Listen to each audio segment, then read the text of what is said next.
증인은 2024년 12월 31일 기소가 되었고 같은 날 검찰에서 제3회 조사를 받았고 이게 수사기관에서의 마지막 조사였는데 기억하십니까? 네.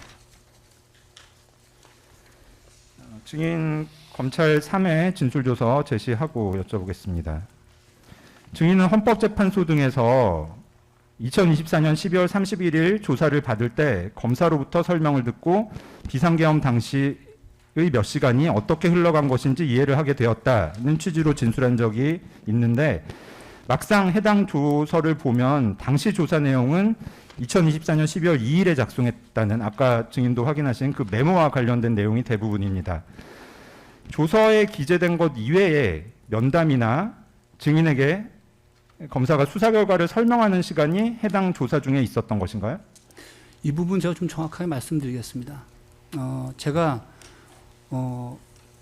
기억을 많이 못했는데 그 한 번의 조서가 아니라 개정 중간중간에 이 사실관계를 계속 확인해 줬기 때문에 제가 도움을 많이 받았다고 해서 그때 얘기한 거고, 그 다음에 방금 말씀하신 그런 건 없습니다. 저는 헌법재판소에서도 그런 비슷한 얘기 자꾸 하시는데 제가 생각하는 그 기간 중에는 굉장히 인격적이고 굉장히 정상적으로 했고, 그때 저는 태어나서 처음 그런 일이 있었지만 오히려 이렇게 절차로 조사를 받으면 누구든지 문제 없고, 그다음에 저 같은 여기서 뭐 실명 거론하고 싶지는 않지만은 참 검사들이 굉장히 우리 대한민국 검사들이 건강하고 굉장히 인품들이 있구나라고 생각했습니다.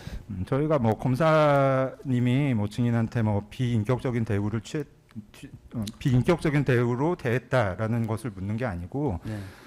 그러니까 증인도 이제 조사를 받는 과정에서 여러 가지 사건이 어떻게 흘러갔다라든지 이런 거를 계속 설명을 듣거나 그런 수사 결과를 이야기를 들으면은 증인의 기억이 아까도 증인도 좀 말씀하신 것처럼 좀 실제 상황과는 또 증인의 기억과는 다르게 좀 변형되는 경우도 은연중에 있을 수 있을 것 같아서 여쭤보는 것인데, 어쨌든 증인은 비인격적인 대우를 받은 적은 없다라고 말씀을 하시는 거지만 그 증인한테 수사 결과나 상황이 이랬다라는 것들을 증인이 검사님으로부터 설명을 들은 적은 있습니까?